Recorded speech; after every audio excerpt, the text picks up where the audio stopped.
Are you there, Sylvia? Yes, good morning. Good. Oh, good morning. That's right. You're in Australia. It's nighttime here. So good evening, good morning. Thank you. Yes, good evening to you. Your journey as a writer inspires me because one of the things that as a journalist as well as an author has always been to be so loyal and dedicated to inviting people to the page with words. And look at where you're growing right now. Yes, words are so important, aren't they? And we're so lucky to have the English language, which is so rich in ways of expressing ideas and thoughts and meanings. It's wonderful. You know, Australia has always been that glorious, oh my God, place. But what you do is you help share the history of Australia in a way that takes place in the 1920s. Yes, it's a very rich time of history. It's part of the Industrial Revolution. It must have brought massive changes to life, the quality of life.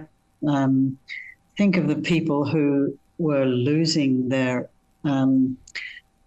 livelihood. People like wheelwrights and horseshoe makers and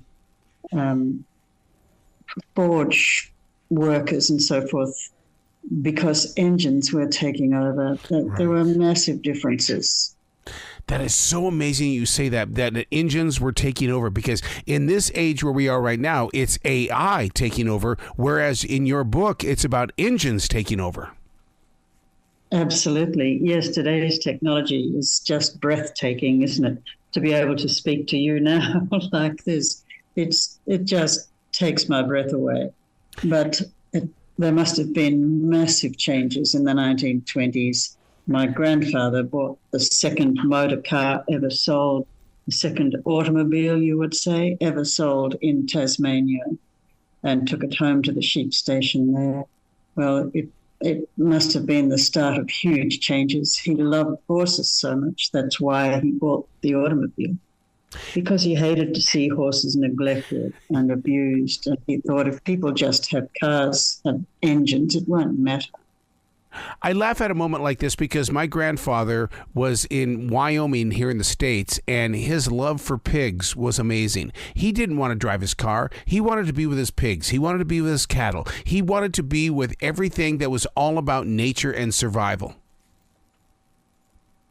That's wonderful. Yes. I think it's a great pity that so many people today are so disconnected from the source of their food, for instance.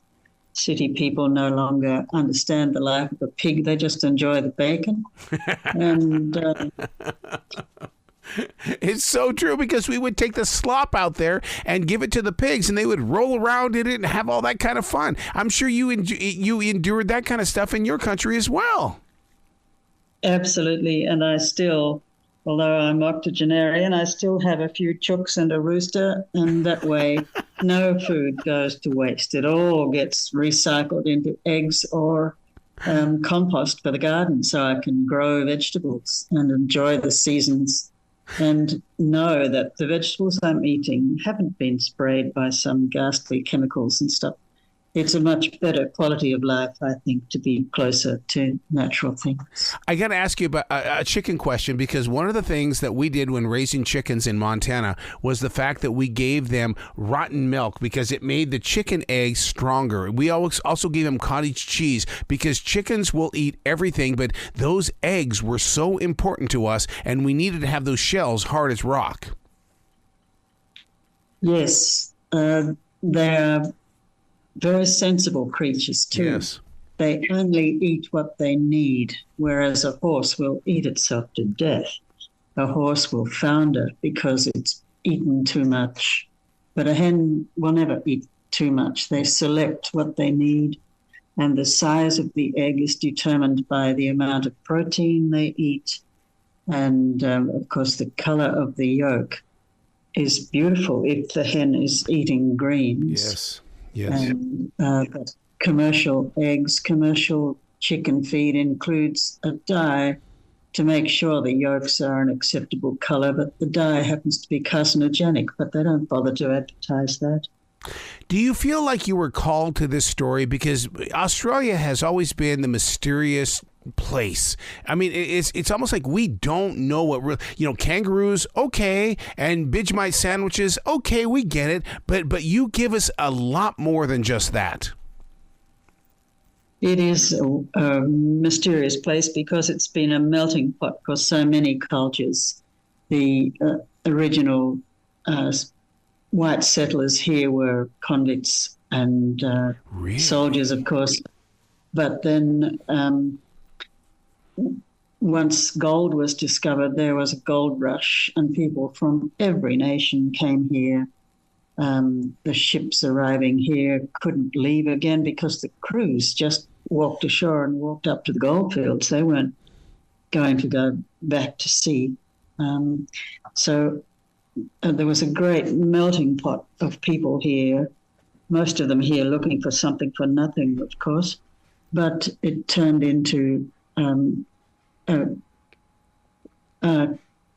kinship and a camaraderie that has survived. We sum it up as a fair go. Everybody deserves a fair go. Mm-hmm. Mm-hmm. So in doing the research for this book, what did you put yourself into knowing that you've lived all this? Well, a lot of the information comes from my parents' first-hand experience of that era. My father was born in 1902, my mother in 1906, so the 1920s were a very vivid and memorable part of their life. And there were endless stories about that era that my mother would tell, for instance. And I just found it so interesting and so absorbing. And I believe what I learned from them was authentic rather than the typical picture of the 1920s, which is one of gay abandon and dancing the Charleston and sort of defying convention. But the constraints of the era were still there. There was still no reliable contraceptive, for instance, and women were expected to get married. And if they got married, they then had to give up their financial independence. Yep. They weren't able to work. And the man was supposed to be the head of the household, unless it was an uxorious marriage, that wonderful word, a wonderful Scrabble word. And so interesting the way that word is recorded in the Oxford English Dictionary. But you speak of the Charleston, and the thing is that I'm just maybe 150 miles from Charleston, South Carolina, where all that started, and it just I mean, it's like I'm here in the roots of that. I never even thought about the Charleston even being danced in Australia. Oh heavens, yes, oh, yes, my goodness. It brings great pain to me to think that women were not treated as respectable as we try to do today. But at the same time, in this modern day world, I think this book is important because it's like we want to go back to those days, but we can't go back to those days. And we need authors like yourself to say, do not do it. Well, I think women were accorded enormous respect in those days for the function of giving birth. Women gave birth to babies, and out of respect for that, no other animal was ever given that terminology. Kittens were littered, puppies were whelped, calves and foals were dropped.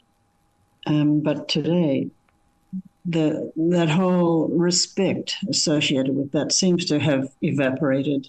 The other day I read somewhere even marine coral is said to be born now instead of spawned. Yep. It's said to be born. And to me, that is diminishing the value of the wonderful, wonderful thing in life that women have the opportunity to achieve, and that's motherhood. It's so funny you say that, because when you step into my room, and I call it the womb, this room, WOMB, because I believe that creativity is given birth inside this room, because it's in honor of my motherhood. And the thing is that it's like, why is it we will not honor mothers the way they need to be? I ask that question too. But I think because the times have changed and contraception is now so reliable, for instance, I think it's too easy for couples to postpone starting a family, and time slips by, and time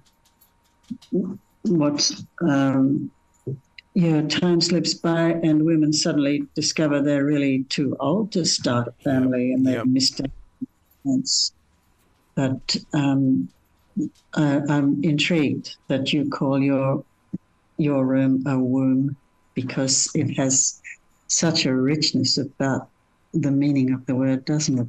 It's fascinating. Well, it does, because this is where creativity is given life, and I got that from my mother. And so to read your words, I'm so connected, because it's so important that we have to honor the moms and women of the world, because that's where it all begins. Without mothers and moms, what do we have? Exactly. And it is now possible to understand that a woman can be a surrogate mother. Feeble knowledge, science and so forth has caught up with that. But motherhood to me was the most wonderful thing in my whole life. I'm so happy to be a woman. I think to be a man must be, how can I put it without sounding trite or something rather? It can't be the same thing to be a father as it is to be a mother. That's just a personal opinion. I'm with you. And I'm saddened these days that motherhood has come under attack, because here in the States, that motherhood also includes adopting children. And here in the States, it's come under attack because they feel like, oh, you're just a cat woman. It's like, what? Are you kidding me? Motherhood is wherever, it's loving a child and growing with a child. Yes. If you have produced that child, it's so much richer. But Yes. You're right. Yeah. To adopt a child is just as valuable. So in writing this book, it's almost like you've given us a page of your soul. Did it feel like that when you were putting it on inside the book? Yes, you're right. I can't do the things I used to do anymore, like riding horses and bushwalking and so forth, but I can still write, and it becomes even richer, I think, when your circumstances are reduced. You're absolutely right.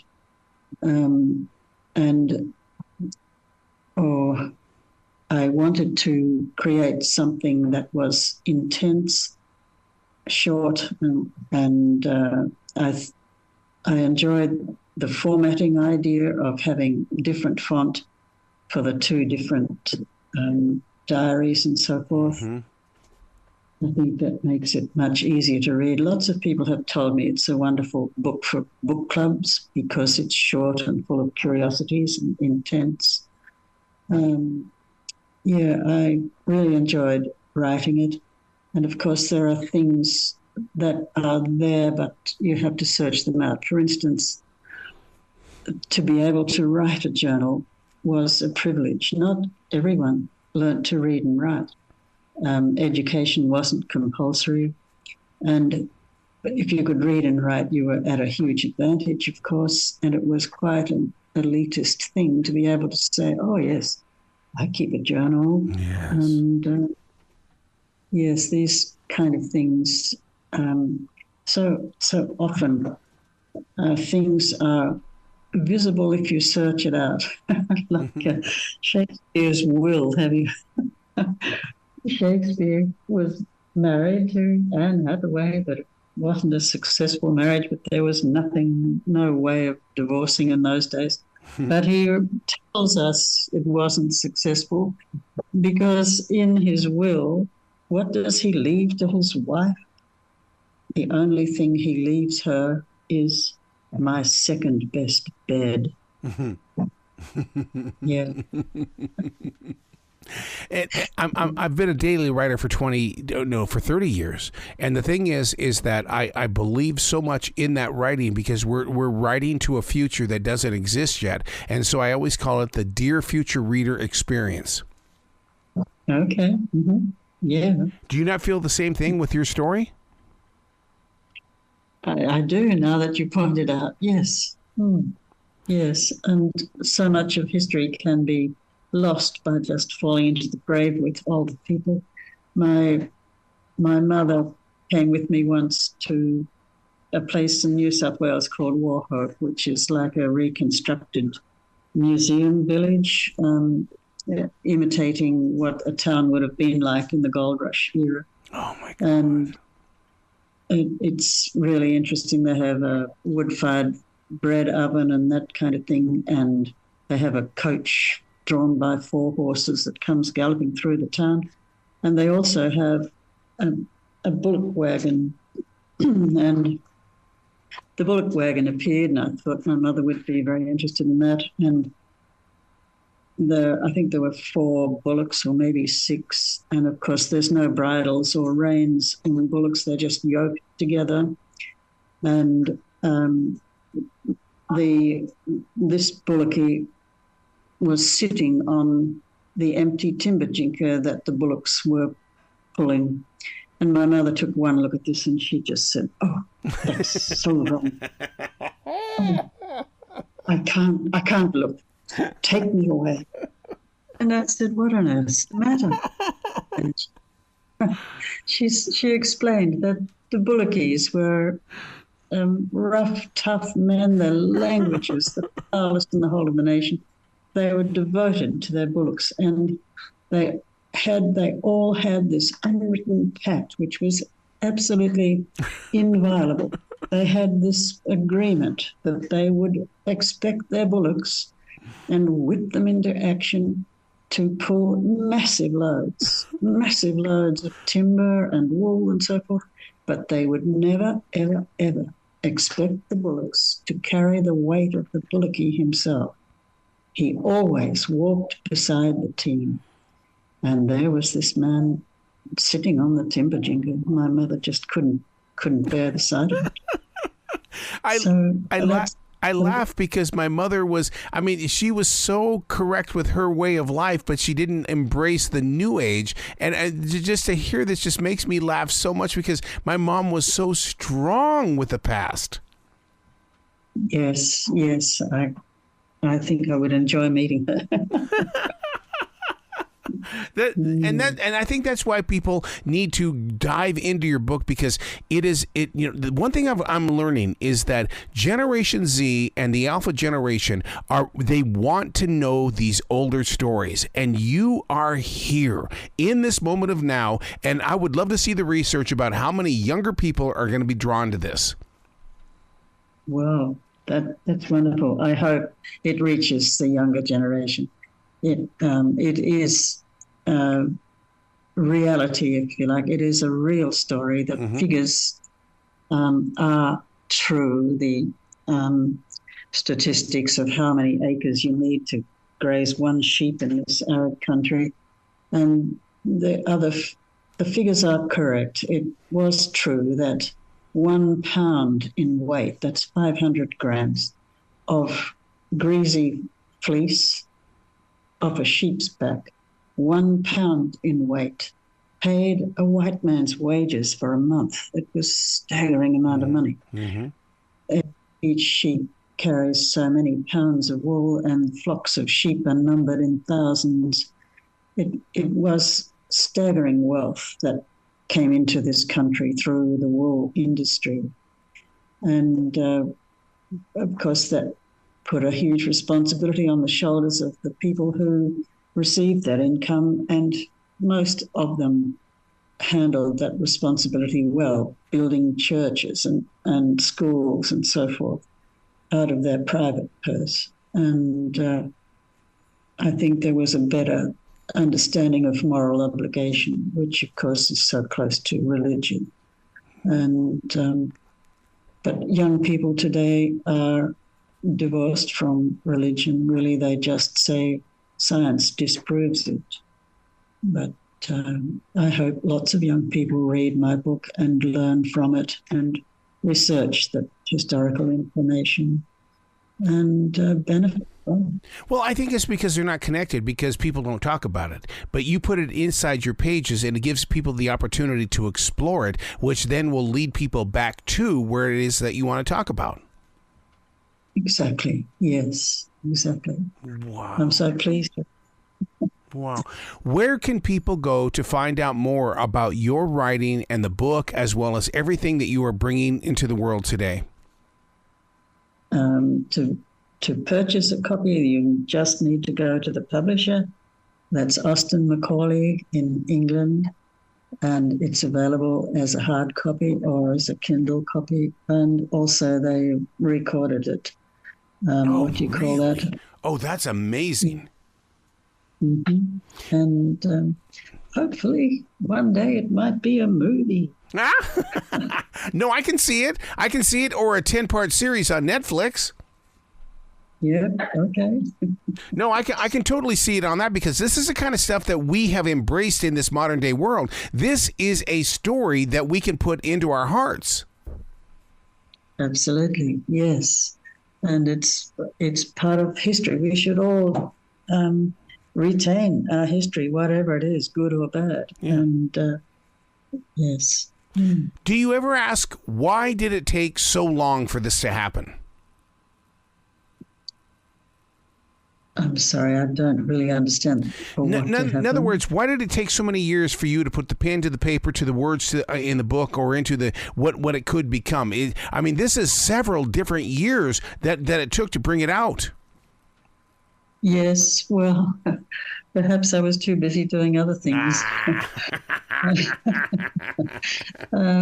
Yes, enjoying life to the full and bringing up children. I get it. I now have 6 great-grandsons. How did that happen?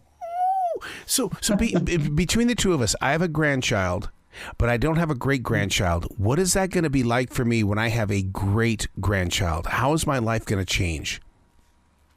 Well, you have an expanse of history before you, and a wonderful sense of infinity. Oh. And yes, a feeling of eternity, really. Life goes on, and it's wonderful. And we all have to make the very best of it. I love where your heart is. You've got to come back to this show anytime in the future. The door is always going to be open for you. Thank you ever so much. Thank you very much. Well, I've really enjoyed it. You be brilliant today, okay? Thank you. Thank you. I've really enjoyed it. This is modern technology that I'm hopelessly out of date with it and stubbornly not adopting it usually, but I've loved this. Thank you very much.